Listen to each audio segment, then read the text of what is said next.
Hello students, पिछली video के अंदर बेटा हम डायमेंशन फार्मूलाज कर रहे थे। अभी तक हम 39 डायमेंशन फार्मूलाज कर चुके हैं। अब हम करते हैं 40th। देखिए, अब जो 40th क्वांटिटी है यानी कि 40 नंबर जो क्वांटिटी है वो क्या है? Gas constant. गैस कांस्टेंट को हम आर से रिप्रेजेंट करते हैं। अब इसको गैस कांस्टेंट का फॉर्मूला याद रखने का सबसे अच्छा तरीका क्या है? आइडियल गैस के बिहेवियर को रिप्रेजेंट करने के लिए एक इक्वेशन होती है जिसको हम कहते हैं आइडियल गैस इक्वेशन। ठीक है, तो मैंने क्या लिखा? According to ideal gas equation क्या होती है? P V is equal to में एन आर टी। ठीक है, पी क्या है यहाँ पर? प्रेशर। वी क्या है? वॉल्यूम। एन क्या है? Number of moles. आर क्या है? Gas constant. और टी क्या है? टेम्परेचर। तो इस फॉर्मूले में देखो हमारे पास आर क्या आ गया? Gas constant. हमें तो यही चाहिए, तो इस फॉर्मूले से हम गैस कांस्टेंट निकाल सकते हैं। तो क्या करेंगे? इस एन और टी को इक्वल से उधर लेके जाएंगे, तो इधर आर के साथ मल्टीप्लाई में है, जब उधर जाएंगे तो किस में आ जाएंगे? डिवाइड में। तो क्या हो जाएगा? आर इज इक्वल टू में पी वी अपॉन में N T. Okay, pressure volume upon में नंबर ऑफ मोल्स और टेम्परेचर। ठीक है, अब आपको पता है कि प्रेशर किसके इक्वल होता है? फोर्स पर यूनिट एरिया के। तो मैंने क्या लिखा? फोर्स पर unit area, volume as it is, number of moles as it is और टेम्परेचर एज इट इज। अब इस फॉर्मूले की हेल्प से अगर आपको देखो, वैसे तो हम डायमेंशन फॉर्मूला प्रेशर का भी करवा चुके हैं, अगर आपको डायरेक्ट याद है तो ठीक है, अदरवाइज जो पहले 8 डायमेंशन फॉर्मूला हमने याद करवाए थे, ठीक है, उन डायमेंशन फॉर्मूलाज की हेल्प से भी आप इसको निकाल सकते हो। तो देखो, उनके लिए फोर्स देखे तो पहले 8 में ही आता था। तो फोर्स का डायमेंशन फॉर्मूला क्या होता है? M1 L1 T inverse 2। Okay, volume का क्या होता है? L3। ओके, एरिया क्या होता है? L square. Number of moles का क्या होता है? मोल। और टेम्परेचर क्या होता है? Kelvin, K1। ओके, ये सभी डायमेंशन फॉर्मूलाज आ गए। किस किस का आ गया? ये फोर्स का, ये वॉल्यूम का, ये एरिया का, ये नंबर ऑफ मॉलिक्यूल्स का या नंबर ऑफ मोल का, और ये टेम्परेचर का। इसको जब हम सोल्व करेंगे तो क्या आ जाएगा? यहाँ से M1 एज इट इज। आप ऊपर देखो L की कितनी पावर है? इधर L की पावर 1, इधर L की पावर 3। इनकी पावर टोटल हो जाएगी कितनी? L की पावर 4 और नीचे कितनी? L की पावर 2। तो क्या बचेगी? L की पावर 2, क्योंकि जब ये ऊपर जाएगी तो माइनस में हो जाएगी, तो 4 - 2 क्या बचेगा? L की पावर 2। ओके, T इनवर्स 2 ये एज इट इज, क्योंकि नीचे तो T है ही नहीं। ओके, फिर क्या हो जाएगा? पर मोल, यार मोल इनवर्स 1 भी कह सकते हो आप इसको, और पर केल्विन। ठीक है, ये क्या आ गया? डायमेंशन फॉर्मूला किसका? गैस कांस्टेंट का। अब देखोगे तो बहुत सारी बुक्स के अंदर ये मोल नहीं दिया गया है वहाँ पे। ठीक है, कई लोगों का ये कहना होता है कि जो मोल है तो नंबर को रिप्रेजेंट करता है। अगर आपसे पूछा जाए कि गैस कांस्टेंट की यूनिट क्या होगी, तो आप क्या कहेंगे? देखो यहाँ पर प्रेशर और वॉल्यूम, ठीक है, ये मिल करके क्या बनाते हैं? एनर्जी। यानी कि ये जो फॉर्मूला है ये टोटल मिलके किसके इक्वल होता है? एनर्जी के फॉर्मूले, डायमेंशन फॉर्मूला के इक्वल। तो एनर्जी यूनिट क्या होती है? जूल। ओके, ये क्या? Number of molecules. ठीक है, नंबर ऑफ मोल का हम जब फंडामेंटल यूनिट के अंदर पढ़ते थे तो इसका क्या होता था? पर मोल। ठीक है, और टेम्परेचर की यूनिट क्या होती है? केल्विन, तो पर केल्विन। तो इसकी यूनिट क्या बनी? जूल पर मोल पर केल्विन। जूल पर मोल पर केल्विन। तो डायमेंशन फॉर्मूला में हम क्या कर रहे हैं? उस फंडामेंटल क्वांटिटी की, या सॉरी उस क्वांटिटी की यूनिट को ही तो हम रिप्रेजेंट कर रहे हैं। किसके हेल्प से? फंडामेंटल क्वांटिटीज की हेल्प से। तो मोल क्यों नहीं आएगा? इसलिए मोल भी आएगा यहाँ पे। ठीक है, अब हमारी जो नेक्स्ट फिजिकल क्वांटिटी है वो क्या है? Boltzmann constant.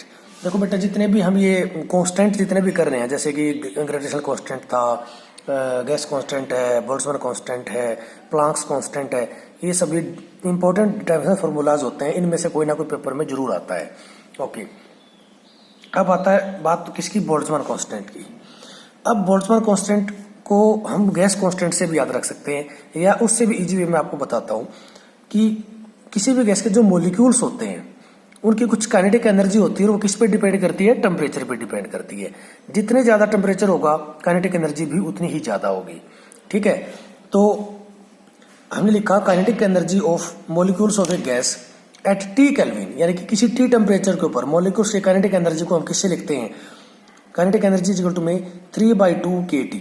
3/2 क्या है यहाँ पर? नंबर 3/2, ये 2 है बेटा। ठीक है, 3/2 तो क्या होगा? नंबर। ओके, के है यहाँ पर बोल्ट्जमान कांस्टेंट, के है यहाँ पे बोल्ट्जमान कांस्टेंट और टी क्या टेम्परेचर। तो इस फॉर्मूले की हेल्प से हम बोल्ट्जमान कांस्टेंट फाइंड आउट कर सकते हैं। इस टी को उधर ले जाओ, 3/2 को उधर ले जाओ, जब ये 3/2 इक्वल से उधर जाएगा तो रिवर्स हो जाएगा, क्या हो जाएगा 2/3। ठीक है, टेम्परेचर इधर मल्टीप्लाई में, उधर जाएगा तो डिवाइड में, तो काइनेटिक एनर्जी अपॉन में टेम्परेचर। अब हमने क्या बताया था कि एनर्जी किसी भी फॉर्म में हो उसका डायमेंशन फॉर्मूला क्या होता है, m1 L² T inverse 2, m1 L² T inverse 2, और 2/3 ये तो नंबर है, इसका तो कोई डायमेंशन फॉर्मूला होता नहीं। टेम्परेचर का होता है क्या, केल्विन। जब इसको सोल्व करोगे तो क्या आ जाएगा, m1 L² T इनवर्स 2 पर केल्विन, या के इनवर्स 1 भी कह सकते हैं आप इसको, क्योंकि इसका डायमेंशन फॉर्मूला आ गया ये बोल्ट्जमान कांस्टेंट का। अब बात करते हैं हम करंट की। करंट की जो यूनिट होती है वो होती है एम्पियर। ठीक है, करंट की यूनिट क्या होती है, एम्पियर। तो इसका डायमेंशन फॉर्मूला को हम लिख देते हैं ए से, a⁻1। ठीक है, वैसे तो हम लिख सकते हैं इसको m0 L0 T0 A1, books आमतौर पर यही सिंबल्स यूज करती है, लेकिन इसके अलावा 6 फंडामेंटल क्वांटिटीज और भी बचती हैं। तो हमें वो 6 की 6 फंडामेंटल क्वांटिटीज की पावर भी 0 लिखनी चाहिए, और तब जाकर हम ए लिखें, a⁻1 लिखें यहाँ पे।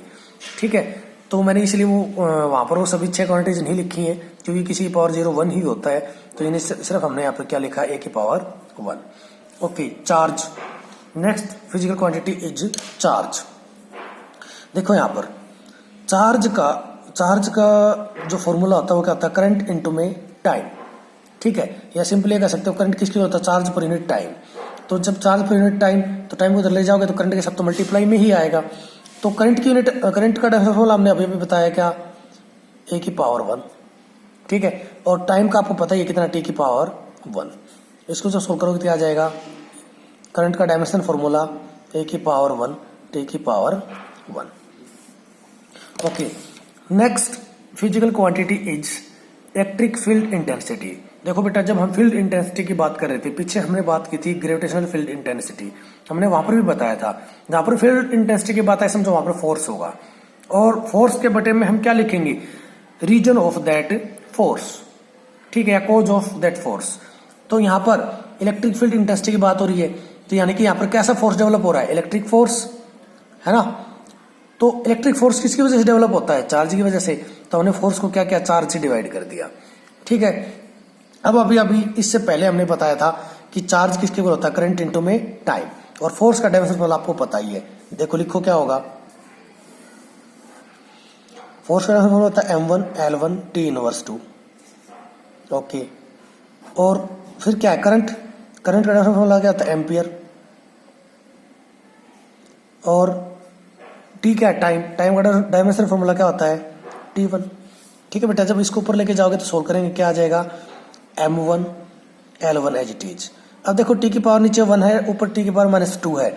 जब ये टी की पावर 1 ऊपर जाएगा तो माइनस की हो जाएगी, -2 -1 क्या हो जाएगा, टी की पावर -3, और पर एम्पियर यानी कि ए की पावर -1, क्योंकि नीचे किसकी है, प्लस की। तो ये फॉर्मूला आ गया किसका, इलेक्ट्रिक फील्ड इंटेंसिटी का। Okay, next quantity is electric potential. Electric potential किसके इक्वल होता है बेटा, देखो जब हमने पीछे भी ग्रेविटेशनल पोटेंशियल के बारे में हम बात कर रहे थे, तो वहां पर भी हमने बताया था कि जहां पर भी पोटेंशियल आएगा हम क्या करेंगे, वर्क अपॉन में कॉज ऑफ दैट वर्क। ठीक है, या रीजन, जिस रीजन की वजह से या जिस कॉज की वजह से वो वर्क वहां पर प्रोड्यूस हुआ है। ठीक है, तो जब ग्रेविटेशनल पोटेंशियल की हम बात कर रहे थे, तो वहां पर ग्रेविटेशनल फोर्स किसकी वजह से प्रोड्यूस होता है, मास की वजह से। तो हम वहां पे क्या करते थे, वर्क को किससे डिवाइड करते थे, मास से। लेकिन यहाँ पर हम किससे डिवाइड करेंगे उसको, चार्ज से, क्योंकि इलेक्ट्रिक पोटेंशियल, ये पोटेंशियल किसकी वजह से प्रोड्यूस हुआ है, चार्ज की वजह से। ठीक है, तो हम क्या करेंगे, वर्क डन अपॉन में चार्ज, और वर्क डन का फॉर्मूला आपको पता है क्या होता है, m1 L² T inverse 2 upon में चार्ज का डायमेंशन फॉर्मूला अभी हमने निकाला है, क्या था, चार्ज का लिख सकते हो इसको सिंपली, या इसको आप ऐसे ले सकते हो, वर्क डन अपॉन में करंट इनटू में टाइम। ठीक है, मैं इसको सिंपल वे में लिख देता हूं, वर्क डन का फॉर्मूला लिख दिया। ओके, और इसका फॉर्मूला क्या होगा अब, करंट का एम्पियर, और टाइम का क्या होता है, टी।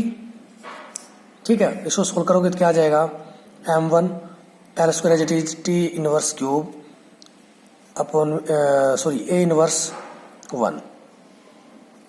ठीक है बेटा, तो ये किसका डायमेंशन फॉर्मूला आ गया हमारे पास इलेक्ट्रिक पोटेंशियल का। ओके, जो नेक्स्ट डायमेंशन फॉर्मूलाज है उनको हम नेक्स्ट वीडियो में करेंगे। इसके लिए इतना ही, थैंक यू।